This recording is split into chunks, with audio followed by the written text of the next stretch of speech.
बिस्मिल्लाहिर्रहमानिर्रहीम, अस्सलाम वालेकुम। मैं हूं ज़ैनुल आबदीन। आप देख रहे हैं प्रोग्राम सच बात नुसरत मिर्ज़ा साहब के साथ। आज के मौज़ूआत आपने देख लिए। मिर्ज़ा साहब अस्सलाम वालेकुम। जी वालेकुम सलाम ज़ैनुल आबदीन साहब। देखिए, एक जो आज हम बात करने जा रहे हैं, एक तो अहम बात ये हुई है कि जो वज़ीर-ए-आज़म साहब ने एतमाद का वोट ले लिया है, उसको अगरचे उसकी ज़रूरत नहीं थी, लेकिन वो उनको इस ख़तरे के पेश नज़र कि उनके ख़िलाफ़ अदम एतमाद की तहरीक ना आ जाए, तो उन्होंने एतमाद का वोट लेकर 6 महीने का वक्त हासिल कर लिया है। 6 महीने तक से पहले वो तहरीक अदम एतमाद नहीं ला सकते हैं बाय रूल नाउ। तो अब इसके बाद में दूसरा ये है कि जो जो कुछ भी हो, लेकिन एक बात ये है कि मोरली इनका जो लेवल है वज़ीर-ए-आज़म रहने का, वो घट गया है। दूसरी बात यह है कि क्योंकि जो वादे इन्होंने किए थे कि साहब मेरे पास एक आदमी भी खड़ा हो जाएगा तो मैं बैठ जाऊंगा, 10 आदमी खड़े हो जाएंगे तो मैं छोड़ दूंगा, वो सब बातें गलत इसलिए हो गई। अब देखिए, हमारे पास जो कॉटन की पैदावार 50% हुई है। कॉटन की हमारे पास बहुत ज़्यादा जो है वो आ रहे हैं हमारे पास ऑर्डर्स, लेकिन ये है कि आपको फिर इंडिया से ख़रीदनी पड़ रही है। तो अब बड़ा मसला खड़ा हो गया। अब दूसरी बात ये हो गई है कि पार्लियामेंट के बाहर आज जो है हाथापाई हुई है, उसने भी एक बड़ा सवाल खड़ा कर दिया है। लोग सवाल कर रहे हैं कि ये सिविल वार की तरफ हम जा रहे हैं। तो ये एक बड़ी अजीब व गरीब सूरत हाल है। मैं समझता हूँ कि ये सूरत हाल अच्छी नहीं है। और बाद में मैं ये बात भी कहना चाहता हूँ कि पाकिस्तान के मामला जो वो तो खैर एक अलग मौजू है जिसमें हम बात करेंगे, लेकिन इस वक्त जो बहस ये है कि इमरान खान साहब को इस वक्त ये और जो कुछ भी जो एस्टेब्लिशमेंट जब से न्यूट्रल हुई है, उसके बाद से अब ये सूरत हाल इमरान खान वर्सेस जो है पॉलिटिशियन हो गया है। तो इमरान खान की कोई सपोर्ट बैक नहीं रही है। इनकी पार्टी जो है सारी की सारी बिज़ी है अपने अपने पैसे बनाने में, या अपने यहाँ शादियाँ करने में, या अपने जो हैं जो या वीडियो जारी करते हैं या आपस में एक दूसरे को गालियाँ देते रहे। इनका मुकाबला करने के लिए इमरान खान ने ये कहा कि साहब मीडिया वार लड़ो, या अब मीडिया के जो लोग इन्होंने रखे हुए हैं वो इनकी हिमायत में तराने गाते रहते हैं जी। हम देखिए, हम एक बात ये कह रहे हैं जी। साबिक सेक्रेटरी इलेक्शन कमीशन कुंवर दिलशाद साहब कमर दिलशाद साहब, अस्सलाम वालेकुम। वालेकुम सलाम। क्या हाल है जी कमर साहब आपके? मेरे भाई। अच्छा, क्या सूरत हाल देखते हैं? ये सूरत जो हुई है, वो एतमाद का वोट लिया था, इसकी ज़रूरत तो नहीं थी ना इनको? हाँ, असूली तौर पर इसकी एतमाद के वोट लेने की जरूरत नहीं थी, क्योंकि सेनेट के काम एक रूटीन का इलेक्शन है, उसमें हार जीत होती रहती है। तो इससे कोई भी जो है किसी की पार्टी की मकबूलियत का अंदाजा जो है इस किस्म के इलेक्शन से अंदाजा नहीं होता। ज़िमनी इलेक्शन हो, सेनेट के इलेक्शन हो। तो अब चारों सूबों में तो इमरान खान की जो है पार्टी अच्छी खासी ले भी है अक्सरियत। अब अगर कौमी असम्बली में एक सीट से महरूम हो गए हैं तो इससे आदमी एतमाद तो नहीं आता था। तो अब ये बिला वजह जो है इनके एडवाइजरों ने, मशीरों ने, माहिर जो इनके हैं कानूनी माहिरीन, उन्होंने इनको मशवरा देकर और इमरान खान को एक किस्म का दुनिया की नजरों में ये गिरा दिया कि वो इनका एतमाद का नहीं रहा था, तो आज फिर एतमाद लेना पड़ा कौमी असम्बली। नहीं तो उससे फायदा हुआ ना उनको, 6 महीने तक अदम एतमाद की तहरीक नहीं आ सकती ना। नहीं, मैं बताता हूँ कि वज़रा कहते हैं कि अब चूंकि आप ये 6 महीने तक तहरीक अदम एतमाद नहीं आ सकती। ये जो होता है ना आर्टिकल 91 के साथ जो उन्होंने आज हलफ जो अपना एतमाद का वोट लिया है, इससे उस अदम एतमाद की तहरीक से कोई ताल्लुक नहीं है। अच्छा, नहीं है उसे? नहीं, उसका कोई ताल्लुक नहीं। वो अदम वो होता है बाकायदा अपोजिशन की तरफ से आती है, और बाकायदा 7 दिन के बाद कौमी असम्बली का इजलास होता है, और इसके बाद सारा जो है वो बाकायदा लीडर ऑफ दी अपोजिशन बोलता है, लीडर ऑफ दी हाउस बात करता है, तब जाके वो तहरीक अदम एतमाद पर करारदाद। अच्छा, वो फिर कैसे होती है? वो खुफिया वोटिंग से होती है? ये तो खुद साख्ता थी ना, ये तो खुद नहीं, कैसे होगी वोटिंग? कैसे होगी फिर? वोटिंग तो उसको जो आइन में लिखा है, वोटिंग तो डिवीजन के जरिए होती है। अच्छा, वो तो फिर आपको शो ऑफ हैंड्स होगा? हाँ, उसमें बकायदा यस और नो की 2 लॉबी होती है। हाँ, तो फिर तो ये नहीं हारेगा। नहीं, देखो जो आज जो हुआ है इसमें तो एक वन साइडेड हुआ है ना सारा। इसमें तो वो तहरीक अदम एतमाद वाली बात तो नहीं थी। नहीं, मैं ये बात नहीं कर रहा हूँ। मैंने कहा ये तो सिर्फ इसमें इन्होंने अपने आप की जो फेस सेविंग की है कि भाई हमारे साथ आदमी हमारे में मौजूद है, जबकि अब ये दोनों आदमी जो हैं, जमील अहमद ख़ान और ये मलिर 2 से जीते हैं, और ये फ़हीम ख़ान जो हैं वो जीते हैं कुरंगी से, कराची से। तो अच्छा, जो मिले थे इससे, अली हजरत दुरानी से। हाँ दुरानी साहब इसके हैदर इनके गिलानी। जी, जो इलेक्शन जीत गए हैं वज़ीर आज़म साहब के साहबजादे, जो साबिका वज़ीर आज़म साहब के साहबजादे हैं, जो अब बन गए हैं सेनेटर। तो अब ज़ाहिर है कि इन्होंने तो पैसे लिए होंगे ना, कहते हैं हमने पैसे नहीं लिए। नहीं, उसका जो आ रहा है ना बात, जो आप वो कह रहे हैं जी हमने एक बड़ी प्लानिंग के तहत ये वीडियो बनाई, अब वो खुद ही एतराफ़ कर रहे हैं। तो अब इलेक्शन कमीशन पाकिस्तान जो 11 मार्च को वो जो इनकी समाअत कर रहा है, तो अब ये दोनों वहाँ पेश हो रहे हैं कि ये तो हमने की है। तो ये झूठ, बदयांती, बदख्यानती, ब्लैकमेलिंग के इल्जाम में इलेक्शन कमीशन को इनको नाअहल करार दे सकता है। ठीक हो गया, तो फिर ये नायल होने जा रहे हैं, तो ये इन्होंने पैसे भी लिए हैं, नायल हो जाएंगे, किसी न किसी तरह से इनको सज़ा मिल जाएगी। नहीं, अगर इलेक्शन कमीशन अपनी ताकत दिखाना चाहे, अपनी पावर दिखाना चाहे, तो फिर तो वो एक्शन ले सकता है। अगर जैसे कल उन्होंने प्रेस रिलीज जारी करके वो लूली लंगड़ी जो प्रेस कॉन्फ्रेंस जारी की है, वो अगर इसी तरह के फैसले करने हैं तो फिर मुल्क का तो खुदा हाफिज है। तो फिर वो आप समझते हैं कि ताकतवर नहीं है? तभी दबाया, पहले दिन तो दबाया था, उन्होंने कहा था कि हमें काम करने दें, आप अपना काम करें, हमें अपना काम करने दें। नहीं, ये तो एक आम रूटीन की बात हो, तो कर मैं तो कहा उन्होंने इसके बाद उस प्रेस रिलीज के बाद उन्होंने और से मजीद इलेक्शन कमीशन को जलील तोक़ किया। उन्होंने कहा तुम्हें शर्म नहीं आती, तुम्हें शर्म नहीं आनी तुम्हें, तो वो तो उन्होंने तो और ज्यादा इलेक्शन कमीशन की बेइज्जती कर दी, तो वो तो कोई एक्शन नहीं लिया। तो लिहाजा इससे तो नजर ये आ रहा है कि हमें जो तवक्को है इलेक्शन कमीशन पर, उस पर मायूसी हुई है हमें तो। अच्छा, उनको चाहिए था कि वो आप कंटेम्प्ट कोर्ट का क्वेश्चन ले लेते इससे। ये तो प्राइम मिनिस्टर पे तो ले सकते थे ना। तो है अदालत का केस जो है फ़हीम चौधरी, शाह महमूद कुरैशी, जितने भी वज़रा थे उनके खिलाफ भी एक्शन हो सकता था। और बल्कि उन्होंने कैमरा से बाकायदा वो ऑडियो वीडियो सारी मंगवा ली थी, लेकिन वो प्रेस रिलीज जारी, पता नहीं किसने मशवरा दिया, और प्रेस रिलीज जारी करके अपनी सारी इज्जत खाक में मिला ली। तो फिर मतलब है कि ये दब गया आपका इलेक्शन कमीशन। बस आप अपनी होते हैं, अपने अपने ख्यालात होते हैं, वक्त की बात। अच्छा, आप ये मुझे बताइए कि बहरहाल एक मसला तो खड़ा हो गया, हम तो इस बात के ख़िलाफ़ हैं बवजूह, उसकी वजह है कि हम तो इमरान खान को हटाने के ख़िलाफ़ हैं। अभी ख़िलाफ़ हो गए हैं, हम तो अजीब आदमी हैं, इस लिहाज से भी अजीब हैं कि जब सारी दुनिया जो है अयूब खान के ख़िलाफ़ जब मैं मज़ाहरे कर रही थी, और अयूब खान को कुत्ता कहते थे, अयूब खान कुत्ता हाय हाय, तो वो एक बड़ा मशहूर मक़ौला है कि उसका पोता भी अयूब कुत्ता हाय हाय कर रहा था। तो फिर अयूब ने कहा कि मुझे अब इस्तीफ़ा दे देना चाहिए।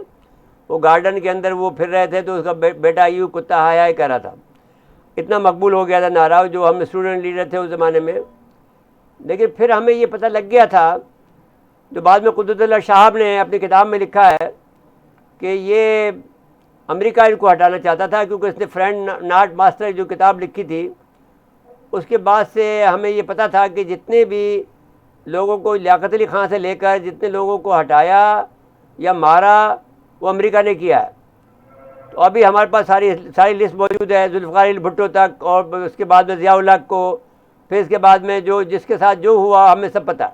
इवन बेनज़ीर का तो हमें बहुत सी बातें पता हैं। जो बेनज़ीर की पहली गवर्नमेंट गई है वो अमेरिका के कहने पे गई है, वो हम उसके गवाह तो नहीं कह सकते, लेकिन हमें जो बताया गया, जो सदर साहब ने उस वक्त के सदर गुलाम इसाक़ खान ने, तो वो अब ये हम इसके ख़िलाफ़ नहीं हैं, लेकिन इसके बाद भी हम ये कहना चाहते हैं कि अखलाक़ी तौर पर आप तो ये कह रहे हैं कि ये जो जीत हार होती रहती है, लेकिन अखलाक़ी तौर पर तो इनके जवाब मुझे नज़र नहीं आता है कि अगर एक वज़ीर आज़म का एक तो इतनी बड़ी हार हो गई, दावे बहुत करते थे, और फिर इनका सेनेट का उम्मीदवार हार जाना।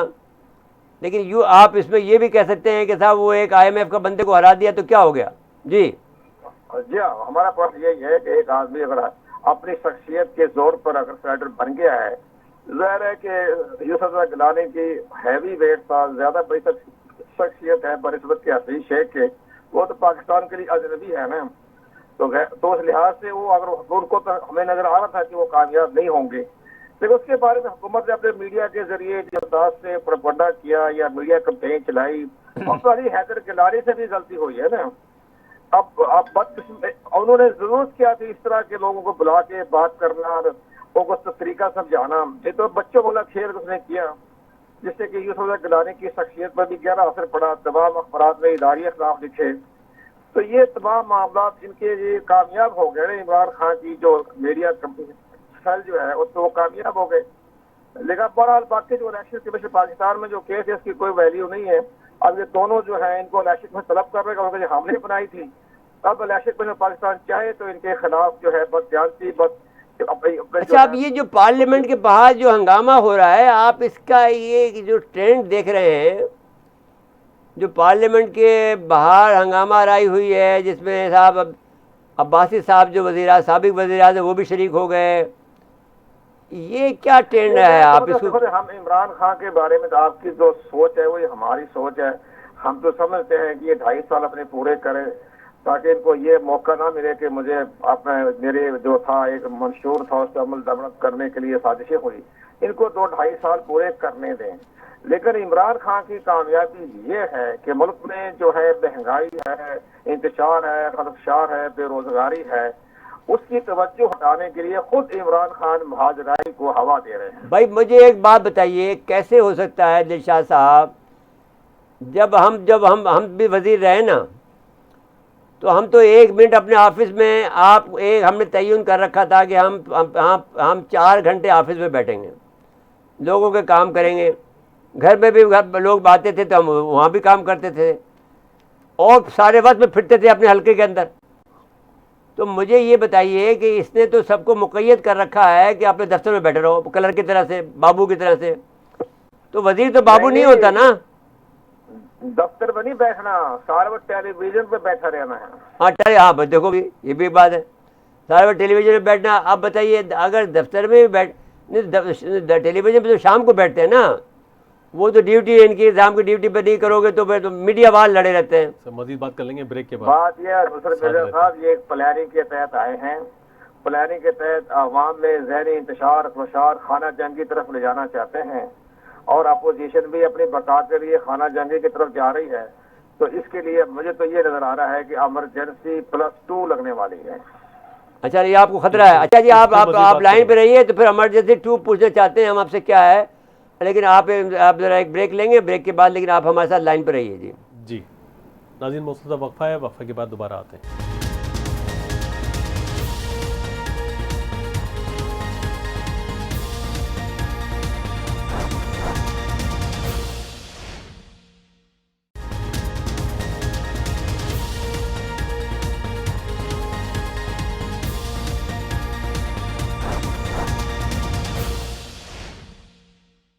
एक दफ़ा फिर प्रोग्राम में खुशामदीद कहते हैं।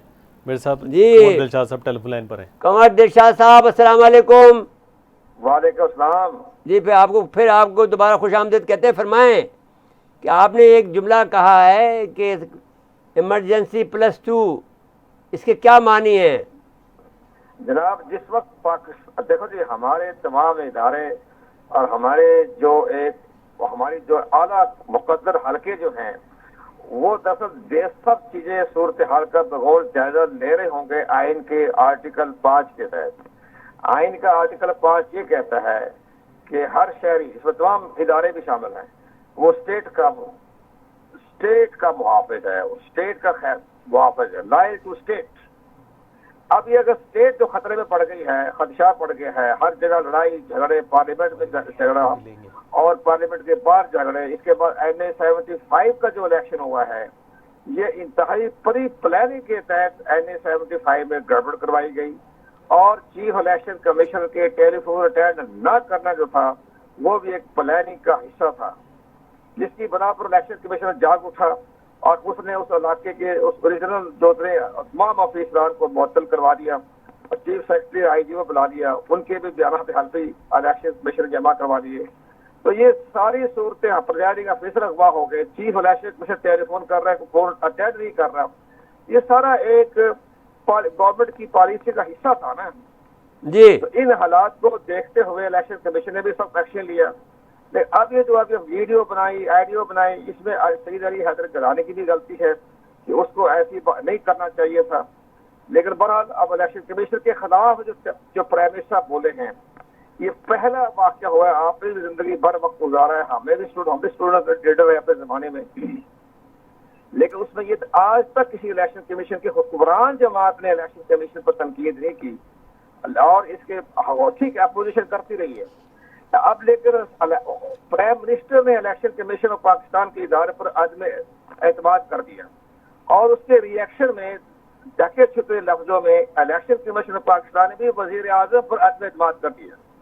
अच्छा जी, इमरजेंसी +2 क्या है आपके नज़दीक? इमरजेंसी +2 मैं समझना चाहता हूँ ना, कि नया टर्म इस्तेमाल किया आपने। मैं ये कह इन हालात को देखते हुए फिर लाजमी बात है कि जो हमारे है तो फिर इमरजेंसी +2 लगने में जो जाहिर है कि खतरा हो सकता है ना, कि भी मुल्क के जो खतरा हो गया तो भी आज मुल्क में तो खतरा है ना, इस वजह खाना जंगी का खतरा पैदा कर दिया इन लोगों ने। हाँ, खाना जंगी हो रही है, इससे और मजीद खाना जंगी बढ़ेगी तो फिर जहर है हमारे। अगर ज्यादा अगर बन गया तो खाना जंगी, तो खुदा का खौफ करें, खुदा का जंगी होगी तो बचेंगे कहाँ पर? तो खाना जंगी बच तो जाएगी, हमें इनके हाथों में क्या मरना होगा हमें, लेकिन मसला ये होगा कि खाना जंगी होगी तो इक़्तिदार वाले के लिए खतरा होगा, हमारे लिए क्या खतरा है? तो खाना जंगी तो फिर इक़्तिदार वाले जो उनके इमरान खान जो है उस पर हमारे इतने बड़े कौमी इदारे पर इतने शदीद लफ्ज किए कि जी आपने गद्दारों को साथ मिल के आपने धांधली करवाई, ये इससे बड़ी इलेक्शन कमीशन की तौहीन क्या हो सकती है? तो इलेक्शन कमीशन इसके बारे में क्या कर सकता है? इसको कंटेम्प्ट कोर्ट में सजा दे सकता है। जब ये वीडियो अगर वो चाहे, अगर ये बाज ना आए और उनके वज़रा ने इसी तरह की शर्मनाक अल्फाज इस्तेमाल किए तो फिर इलेक्शन कमीशन पाकिस्तान को पामाला आइन के आर्टिकल 204 के तहत कार्रवाई करनी पड़ेगी। 204 क्या कहता है कि हम इनके हम कंटेम्प्ट हो गया हमारा।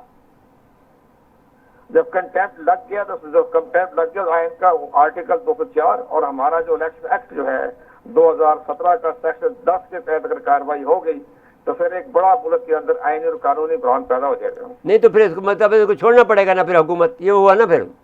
नहीं, छोड़ने की बात अलग है, पहले तो ऑर्डर जारी पास करेंगे और सजाद अली शाह वाला किस्सा हो जाएगा ना। अच्छा, फिर ये होगा।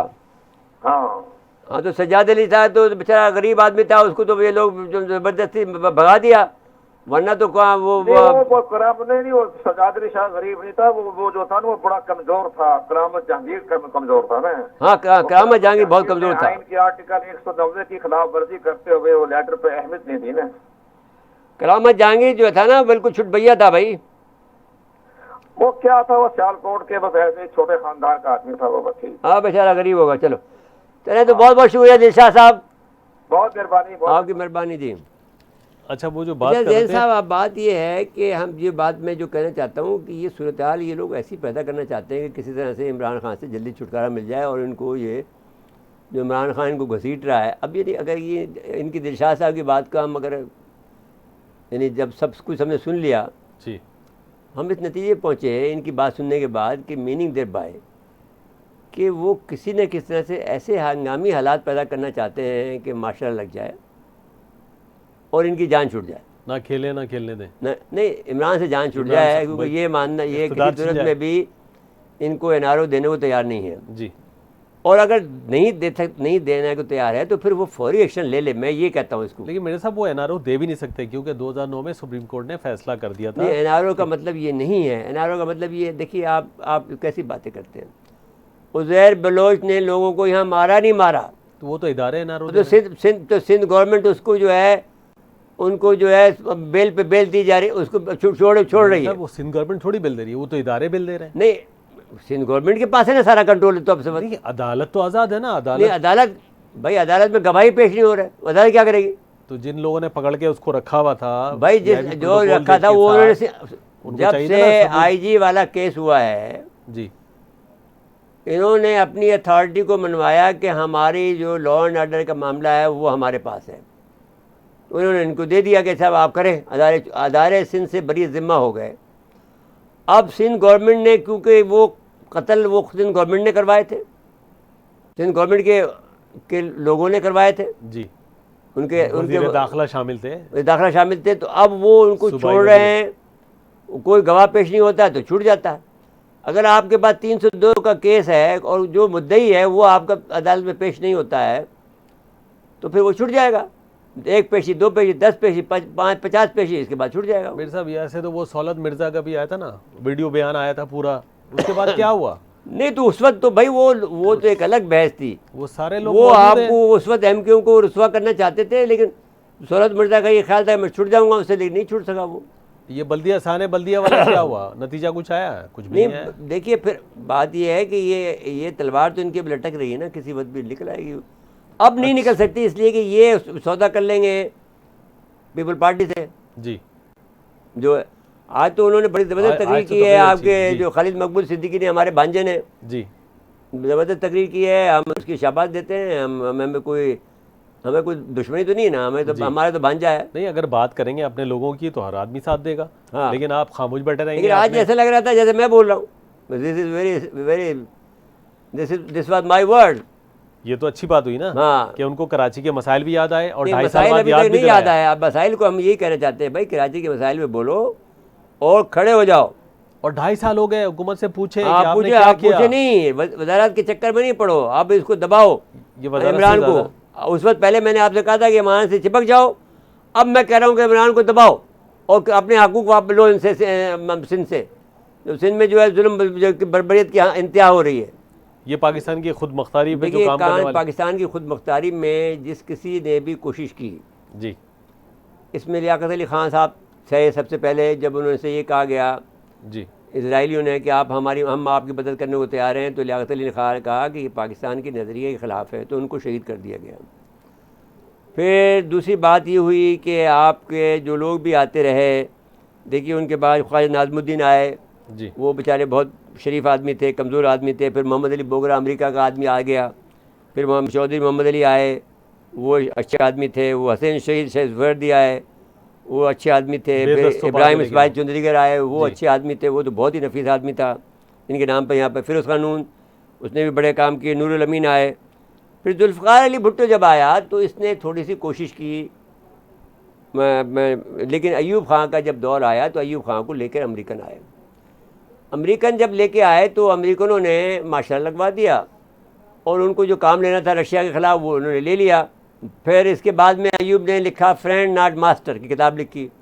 फिर अयूब साहब को बेइज्जत करके निकाला गया और उसमें आपने देखा कि ये बात क़ुद्रतुल्लाह साहब ने अपनी किताब में लिखी है कि वो जब वो एक तकरीब थी तो उस तकरीब में जो है सारे गैर मुल्की सहाफ़ी एक तरफ खड़े हुए थे, तो मैं वो वज़ीर इत्तलात, उस वक्त सेक्रेटरी इत्तलात थे, तो कहने मैं उनके पास गया।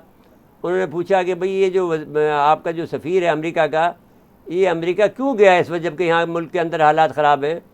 तो उसने कहा क्यों नहीं जाता, वो अब जब हुकूमत बदल रही है तो उनको किसको लगाना है, वो ये फ़ैसला कराने गया।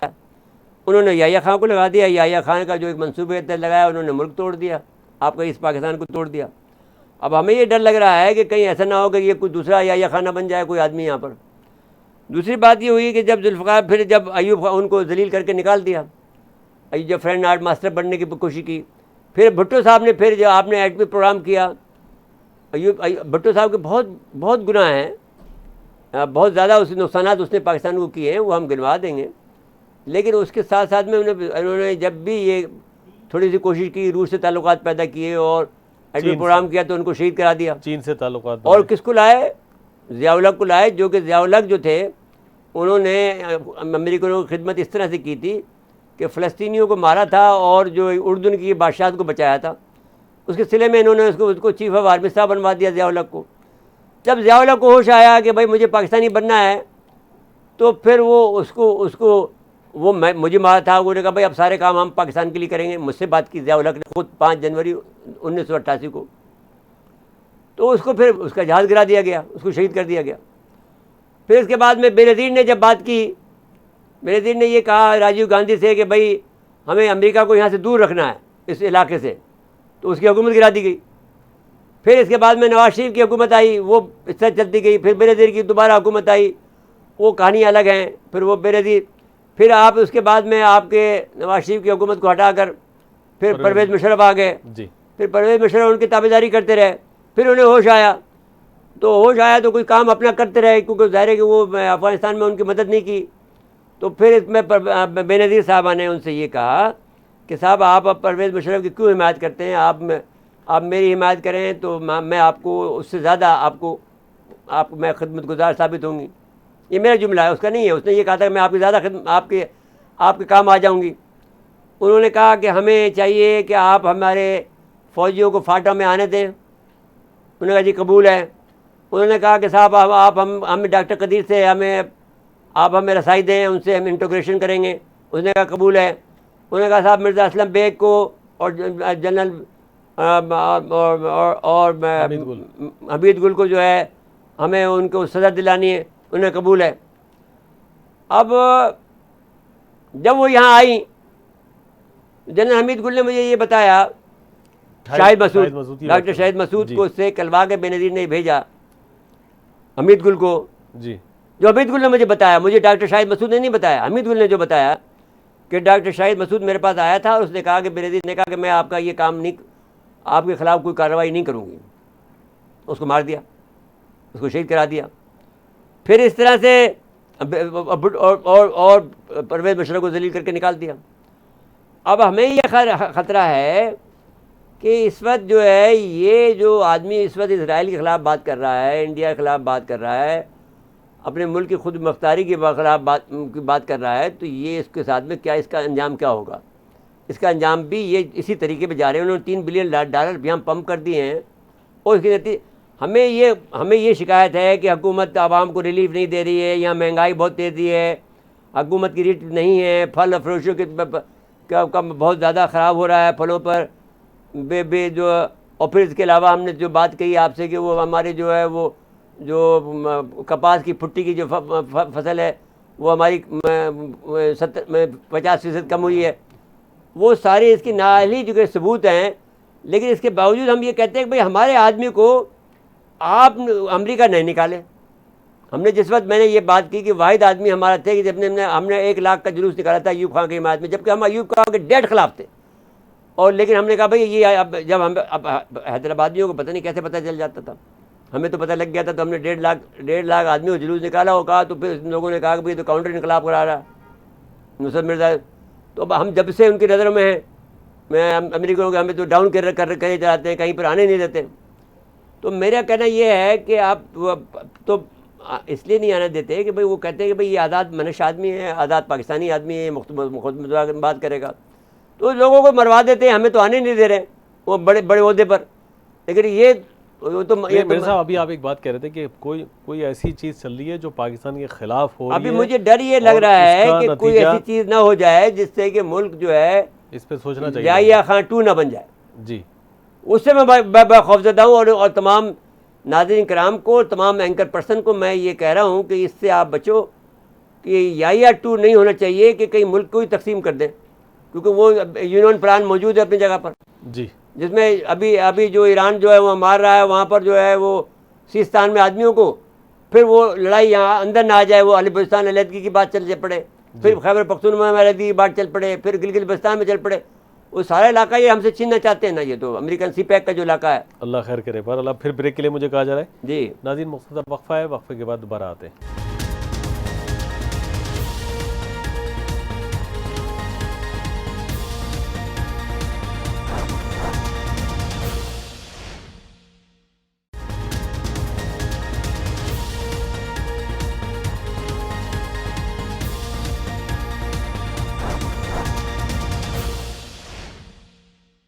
एक दफ़ा फिर प्रोग्राम में खुशामदीद कहते हैं।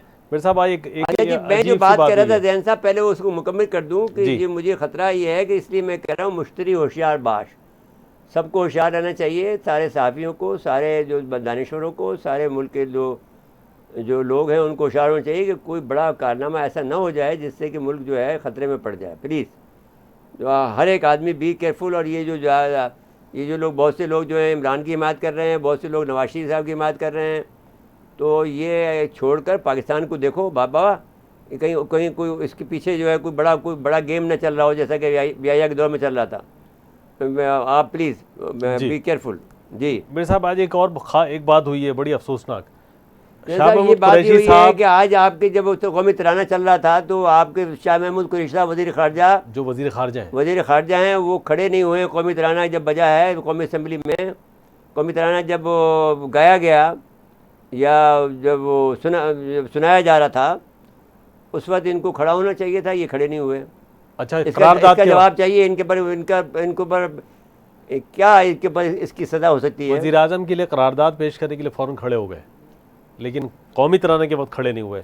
तो वो मतलब ये है कि उनका बैकग्राउंड ठीक नहीं है ना। नेमतुल्लाह शाह वली की याद आती है फिर। उसके वो अंग्रेज़ों के बहुत करीब रहे हैं इनका ख़ानदान। जी जी। अच्छा मेरे साहब, लेकिन बहरहाल ये बात ये है कि ये बात अननोटिस नहीं जानी चाहिए। जी बिल्कुल। शिराजी साहब, शिराजी साहब, ये क्या चक्कर है? नेशनल असम्बली के सामने दंगम पेली क्या हो रही है, हंगामा क्या हो रही है? लोग कह रहे हैं कि ये तो सिविल वार की तरफ जा रहे हैं। क्या मसला क्या है ये? जी नुसरत मिर्जा साहब, कुरैशी साहब है, सॉरी, वो कहते हैं कि मैं जी वजीर आज़म बनूंगा। ये उनके अपने भाई किसी दौर में ये राज अफशा कर चुके हैं, तो शायद वो इस सोच में हो कि कब मेरी बारी आती है। ये इस तरह उन्हें कौमी तराने का भी ख्याल ना रहा हो। तो जहाँ तक बात है भाई, कौमी ख्याल नहीं हो तो फिर वजीर आज़म कैसे बन सकता है? यही बताते खुद एक बहुत बड़ा चार्ज है उसको न बनने का।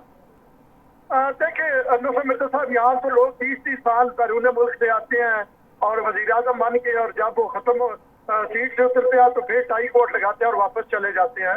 हमारे सामने मिसालें हैं। तो फिर इस मुल्क में इन चीज़ों को कम ही देखा जाता है। आप जैसे सीनियर और जो इन चीज़ों पे नजर रखने वाले लोग हैं भाई, तो लेकिन आपको भी रखना चाहिए। हम तो अभी सीनियर तो हैं, हो जाएंगे हम तो, हमारी तो उम्र इतनी नहीं है। तुम तो शहजादे हो ना इस मुल्क के, और वो तुम्हारा काम है। वो रखने वालों की रखना जरूरी है, जिनके रखना जरूरी होता है उन्होंने रखना छोड़ दिया। तो हम भी उनकी इल्तमास करेंगे कि आप रखा करें नजर ऐसी चीजों पे भी। उनके लिए शायद ऐसी चीजें शायद मैटर नहीं करती। बहरहाल आज जो कौमी असम्बली की माहौल था वो तो यही था कि एक बंदा दौड़ रहा था, एक ही जीत की कुर्सी लगी हुई थी, वो आधे घंटे में पहुंचे, घंटे में 1.5 घंटे में जीता उससे ही था। तो खान साहब ने आज माशाल्लाह वोट लिया, उन्हीं लोगों से वोट लिया जिनके बारे में वो एक दिन पहले फरमा चुके कि ये 16 बिके हुए लोग हैं, मुझे पता है जमीर किन्होंने बेचा। और उन जमीर फरोशों से फिर कॉन्फिडेंस का आज उन्होंने वोट लिया। और अंदर वो वोट ले रहे थे, बाहर उनके कारकुन जो थे वो मुखालिफ सियासी जमात के रहनुमाओं और साबिक वजीर आजम पे जूते फेंक रहे थे। तो बड़ा अजीब गरीब किस्म का माहौल था नुसरत मिर्जा साहब आज बाहर। और मुझे ये यार, क्या तुम अंदाजा क्या लगाते हो? तुम बहरहाल ये कोई झगड़ा, ये कोई मारा कुटी होगी, पूरी पब्लिक में से फैल जाएगी, क्या होगा?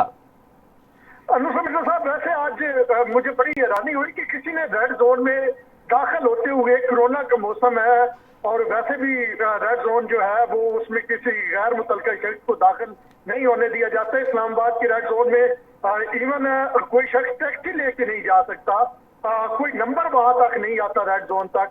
तो वहां पे 3-4 हजार लोगों का इकट्ठा हो जाना और फिर उनको किसी का ना रोकना और उनका पार्लियामेंट के गेट तक पहुंच जाना, जो यात्रा शुरू जहाँ से पार्लियामेंट का होता है वहां तक पहुंच जाना, बड़ा हैरान कुन था। और मेरे ख्याल में ये मैसेज दिया गया है वजीर आजम इमरान खान और PTI की तरफ से कि अभी भी वो क्राउड पुलर हैं, क्राउड वो ला सकते हैं। अगर उनके साथ कोई एक बात होता है तो फिर वो सड़कों पे नहीं तो फिर मुस्लिम लीग के लोग भी तो आए ना, ऐसा तो नहीं हुआ कि मुस्लिम लीग के लोग ना आए हो। देखिए नुसरत मिर्जा साहब, आज बिल्कुल ना होने के बराबर से मुस्लिम लीग नून के लोग हमने, क्योंकि हम वहीं पे मौजूद थे और जहाँ पे ये मीडिया को इजाजत दी गई थी अपने DSNGs लगाने की, वहाँ पे ये सारा मामला हुआ। नून लीग के लोग ना होने के बराबर थे। वो ये था कि जब उनकी प्रेस कॉन्फ्रेंस 11:15 बजे थी आज दिन को, तो उस वक्त जब वो आए हैं लीडरान मरियम औरंगजेब थी, मुसद्दक मलिक थे, शहर खान नबाती थे, तो फिर नून लीग के कुछ कारकुन वहाँ पे जमा हुए। तो तकरीबन कुछ 4 दर्जन से ज्यादा नहीं थे। लेकिन पाकिस्तान तहरीक इंसाफ के कारकुनों ने तकरीबन 1.5 से 2 घंटे तक रेड जोन को ऐसे समझे कि ब्लॉक। तो फिर इसका क्या मतलब हुआ? इनकी पिटाई की क्या कि किसी मुस्लिम लीगियों की? जी बिल्कुल, एहसन इकबाल को जूता मारने से लेके और फिर नाजेबा अल्फाज कहने तक हमने बड़े आज नाजेबा किस्म के नुसरत मिर्जा साहब वहाँ पे नारे सुने। नाजेबा तो इसका ये मतलब हुआ कि फिर वो बदला लेंगे अब? नहीं, देखिए नुसरत मिर्जा साहब, एक तरफ इमरान खान साहब अंदर वो जो भाषण दे रहे थे कि अखलाकियात क्या होती हैं और अखलाकियात के साथ हमें किस तरह चलना चाहिए, और बाएं उनके कारकुन जो थे वो उसी अखलाकियात का तमाशा मजाक उड़ा रहे थे। बिल्कुल बिल्कुल इसी अंदाज में था। और वो मतलब और ये नजर आ रहा था, प्री प्लान था, कारकुन अपने तौर पे नहीं आए थे। एक तो बाकायदा तौर पे पीटीआई सोशल मीडिया के लोगों ने जो है ट्रेंड ट्विटर पे सेट किया, फिर तहरीक इंसाफ के रहनुमा हमने कुछ देखे वहां पे मौजूद थे। और उसके अलावा जब इवन ये क्राउड पहुंचा पार्लियामेंट के दरवाजे के सामने, तो यार 3000 आदमी भी कोई आदमी होता है क्या? मिर्जा साहब, मैंने कहा 3000 आदमी तो कुछ बड़ी तादाद तो नहीं होती ना, कोई तो लाखों का मजमा होता तो कोई बात भी होती है। अगर मिर्जा साहब अगर रेड जोन जब अगर आप थोड़ा माजी में जाए तो इमरान खान जब 126 दिन का धरना दिया था तो दिन के वक्त इमरान खान के उस मतलब पिंडाल में 30 ज्यादा से ज्यादा 20 या 30 लोग होते थे। और ये मैं पूरी अपनी उससे कह रहा हूँ क्योंकि मैं अच्छा ठीक हो गया यार, बहुत शुक्रिया आपका, बहुत बहुत। ये साहब आप अपना ख्याल रखें, हमें तो आपकी फिक्र है, हमारा आदमी वहाँ रहता है जी। बहुत बहुत शुक्रिया आपका। इमरान खान से मसला यही है कि कौल और फेल में तज़ाद है। बहुत अच्छा जी, जैसा एक बहुत अहम बात हम करने जा रहे हैं वो ये है कि जो यूएनओ की एक थिंक टैंक है फ्रीडम हाउस जी, उसने ये कहा है कि भारत जो है, इंडिया जो है वो जमहूरियत का दर्जा उसने खो दिया है और वो उसकी वजह उसकी हिंदू नेशनलिज्म है।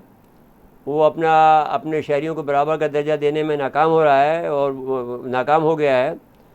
सियासी और आज़ादी और हकूक़ उन्होंने गसब कर लिए हैं। उसके मुसलमानों के साथ ज़ालिमाना रवैया है। उस्ताद, वकला और सहाफ़ियों को मारा जा रहा है और उन पर हमले किए जा रहे हैं। 2019 में मज़ाहिरीन के ख़िलाफ़ बेइंतहा तशद्दुद किया गया, उनकी अदलिया आज़ाद नहीं रही है।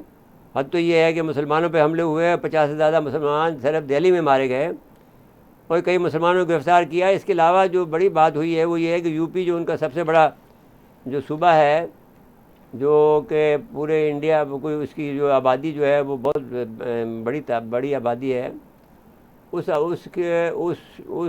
सूबे में का जो वज़ीर आला है उसने ये कानून पास कर दिया है कि कोई भी आदमी जो है इंटरफेथ जो है वो शादी नहीं कर सकता है। अगर कोई हिंदू लड़की अगर मुसलमान से शादी करेगी तो मुसलमान को गिरफ़्तार कर लिया जाएगा। तो गिरफ़्तार अभी बहुत सारे मुसलमान गिरफ़्तार हो गए हैं जी, जिन्होंने हिंदू लड़कियों से शादी की थी। अब ये जो बहुत से लोग जो हैं, ये बड़े बड़े जो आपके ये जो हीरोज़ हैं आपके जो फिल्मी, ये भी ख़तरे में हैं।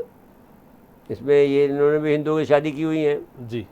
तो लेकिन अब मुमकिन है कि ये वहाँ ना रहते हों, बम्बई में रहते हों, लेकिन अगर यूपी में जाएंगे तो गिरफ़्तार कर लिए जाएंगे। तो अब ऐसी सूरत हाल में ये मुल्क जो है वो फ्रीडम, ये सारी दुनिया में इसके ख़िलाफ़ जहाँ हमने आपने ज़िक्र किया था उसमें अब ये बात भी याद कर लें कि हम जब इसको एक बड़ी तफसीली से इंडिया पर गुफ्तगू करेंगे। अक़वाम मुत्तहिदा का इदारा बहुत सारी बातें कर रहा है लेकिन कश्मीर में जो जुल्म है वो नहीं रुक रहा है और ना अक़वाम मुत्तहिदा ने कुछ किया। नहीं वो ठीक है, लेकिन ये कि दिस इज़ हाउ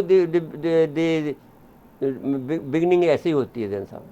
ये अभी 70-72 साल हो हाँ, गए लेकिन अब पहली दफ़ा ये इतना शिद्दत के साथ में जुल्म हुआ है ना। अब देखिए वो 2 लाख आदमी वहाँ बसा रहे हैं, तो 2 लाख आदमी के बसाने के बाद में फिर वो ये कहना चाहते हैं कि बेसिकली जो ये कह रहे हैं क्योंकि इमरान खान ने तो इतनी आवाज़ उठाई है, लेकिन हम नवाज शरीफ साहब ने और आसिफ ज़रदारी साहब ने तो इनको मौलाना फजल रहमान को बैठा के डब्बा बंद कर दिया था कश्मीर का ही।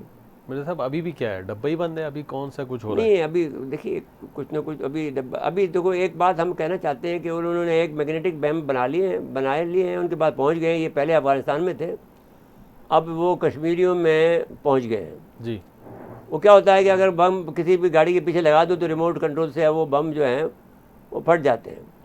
तो उन्होंने कोई एक खेप कहते हैं कि कोई ड्रोन आया था, उसने वो फेंक के चला गया है, तो उसको हमने पकड़े हैं। वो झूठ बोलते हैं लेकिन वो इनको कहीं से मिल गए होंगे, वो पड़े हुए मिल गए होंगे, और जहाँ लेने वाला जाना हुआ वहाँ पर नहीं पहुँच सका होगा।